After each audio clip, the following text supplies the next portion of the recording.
Hello travelers, welcome to Lorespire. Today we're going to be talking about necromancers. I'm going to show you my necromancy build that I'm currently using in my tactician mode playthrough. I've heard some rumblings that maybe necromancers are not very good in Baldur's Gate 3, and I'm here to dispel that because that is not the case.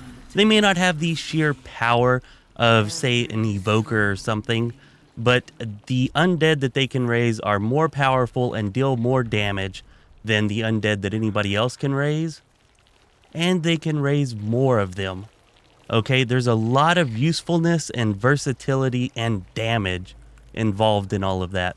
So anyways, I'm just going to walk you through my necromancer build. On the right side of the screen, you'll see some combat so you can kind of get an idea of what the necromancer and its minions can do.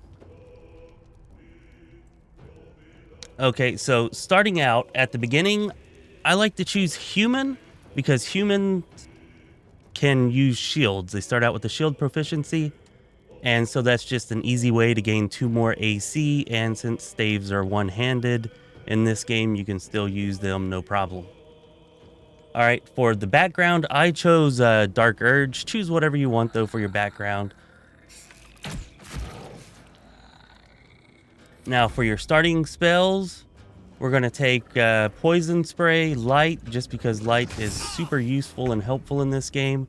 And then we're going to take Bone Chill, of course, because we are a Necromancer. And then your starting spells, pretty much what's on here is what's good. Tasha's Hideous Laughter, Ice Knife, Mage Armor, Magic Missile. Instead of False Life, let's take Shield. And Ray of Sickness, okay? Oh, by the way, this is kind of an RP build, so there's not going to be any fire or acid. Those damage our corpses. We can't use them. There's not going to be like lightning and thunder and wind. You know, we're sticking to the necromantic spells, poison spells, you know, neutral spells, stuff that makes sense for a necromancer from an RP perspective. Anyways, that's level 1. Our ability scores right here are going to be 8, 14, 14, 17, 12, and 10 to start off with. If you want to change that up, you can, but I find this to be the best. Later on in the game, you will find these gloves right here that you see on screen. And whenever you do, if you want, you can respec and dump your dexterity and use that to bump up your constitution and your charisma or strength or whatever it is that you want to bump up. But until then, I would ride with this stat allocation right here. Pick whatever you want for your skill proficiencies. That's up to you. Now at level 2, you get to choose your subclass. And of course, we're choosing Necromancy. And I think that Baldur's Gate 3 really drops the ball here with this kind of stuff. Whenever you're creating a character, whenever you're choosing a subclass, you do not get to see all of the things that you will get in the future. Pathfinder, Wrath of the Righteous, and Kingmaker did this so much better with the character cards that they had. So Necromancy at first glance does not really look all that appealing. You know, learning Necromancy spells is 25 gold per spell level instead of 50 if you learn it from a scroll. You get Necromancy Savant, which is what I just said. And then you get Grim Harvest, which gives you hit points back whenever you kill a creature, as long as that creature is not undead and it's not a construct. Gives you temporary hit points, rather. You know, which is actually pretty decent, because even a small amount of hit points in this game can make a large difference. But still, this does make Necromancy seem pretty underwhelming. But don't worry, Necromancy gets some abilities later that make it much, much, much better. Now for our level 1 spells here, we're going to go ahead and take False Life. That's Necromancy, of course, and it can be helpful. And then you could take pretty much whatever you want. Longstrider is a good idea, just because that's a buff that's not concentration, lasts until long rest. Can be helpful for everybody.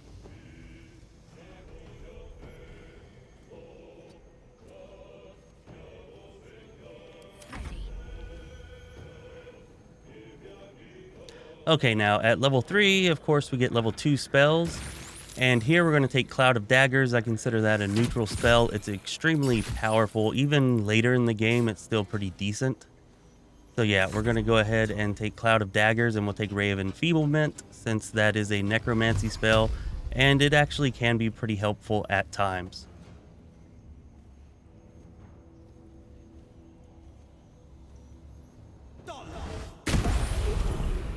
Now here at level 4, we get a new cantrip. I suggest taking Ray of Frost. Ray of Frost is really nice, especially once you get to level 5 and its damage doubles. Now here for spells, we're going to take Hold Person, and you can take pretty much whatever else you want from the rest of this. I would just stay away from the fire and stuff like that for RP reasons. Phantasmal Force is really not that good. It seems like it should be. I don't suggest taking it, but if you want to for RP reasons, go ahead. We're going to take Misty Step because every caster should have Misty Step. It is awesome and amazing. Okay, so for our first feat, we want an ability improvement. Put both points into intelligence. And I would suggest going to see the hag. Let the hag live. Okay, make a deal with her. Let her live. Don't kill her before she talks to you at the end of combat. Once her health is low, let her talk to you. And then you should be able to get an item that will increase your intelligence by 1. So this will give you 20 intelligence by the time you get your 4th feat. All right, level 5, and we get to choose level 3 spells. And for level 3 spells, the obvious one is Animate Dead.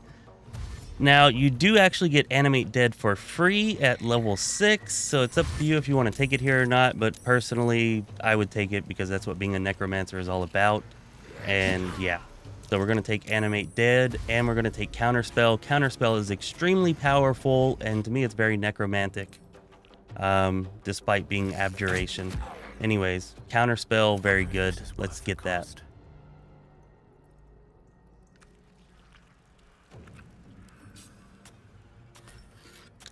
Okay, so right here at level 6, we get Undead Thralls. When you use Animate Dead, you can raise an additional corpse, and this is actually incorrect. You can raise an additional corpse per, like, spell level. Basically, you just raise double corpses. So if you're casting it as a level 3 spell, you get to raise 2 dead. But if you're casting it as a level 4 spell, you actually get 4 dead. The way that it's described here, it sounds like 3, so it's better than the way that it's described. And I actually prefer the skeletons to the zombies. Their damage is good, and their ranged attacks allow them to stay back and stay out of harm's way and just pelt enemies with arrows, kind of like an artillery barrage.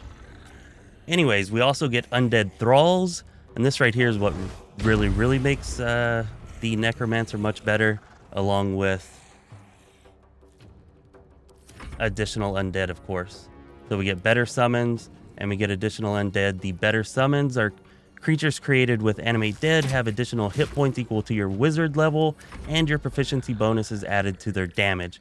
So you not only get to summon twice as many undead as anybody else, but they're going to have more hit points, and they're going to have more damage. Very useful, very useful. Now the spells that we want to go ahead and choose here, we're going to take Bestow Curse, and we're going to take Vampiric Touch. Some nice necromancy spells that are helpful.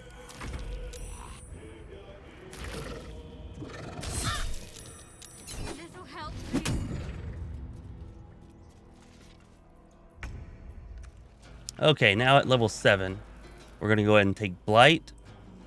Some good, strong single target damage, and we're going to take Ice Storm.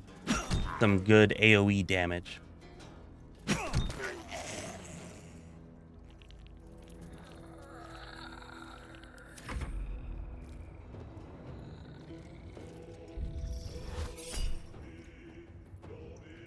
Now, here at level 8, there are a few choices you could make. Personally, I like Banishment and Everard's Black Tentacles. But if you wanted to take Confusion, that would certainly fit. Odaluki's Resilient Sphere, I don't think it's really that good, but it would also fit. And Phantasmal Killer definitely fits from an RP perspective. However, I find that enemies save against it too often, so I don't like to use it that much. Anyways, we're going to take Banishment and Everard's Black Tentacles here. And then for a feat, If you did not get the buff from the hag to your intelligence, go ahead and take another ability improvement to get your intelligence to 20. But if you did, and hopefully you did, then you want to take Warcaster. Okay, taking Warcaster here, this is just going to give us advantage on saving throws to maintain concentration on a spell. And we're going to have a lot of concentration spells that we use, so we want to make sure that those do not break.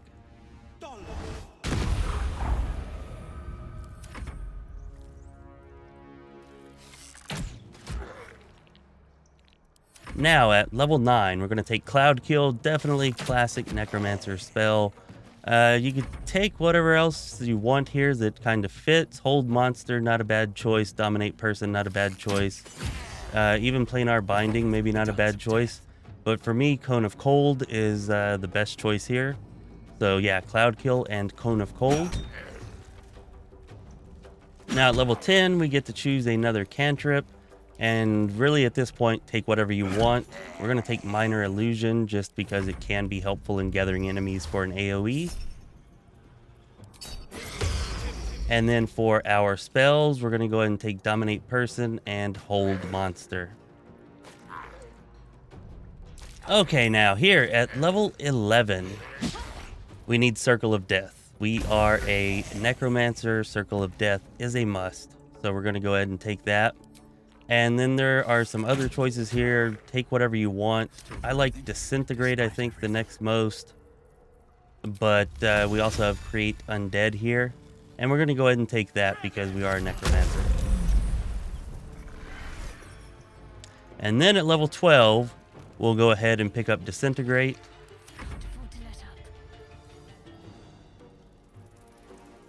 And we're going to pick up Wall of Ice. The damage on these two is just too good, and they fit our RP. So we definitely want to pick up those. And if you want to pick up other spells here, like Odaluki's Freezing Sphere, or Globe of Invulnerability, or whatever, you know, just learn those from some scrolls. Anyways, our last feat is going to go to Elemental Adept, and we're going to choose Cold Damage. Unless, of course, you had to use 2 ability improvements, in which case you would be taking Warcaster here. That's a Necromancer build that I promise you is good enough for Tactician. You can have fun with it. There's a lot of utility to it. There's some pretty good damage to it. But anyways, I hope that this helped you out. This has been Chris with Lorespire. Be well, my friends.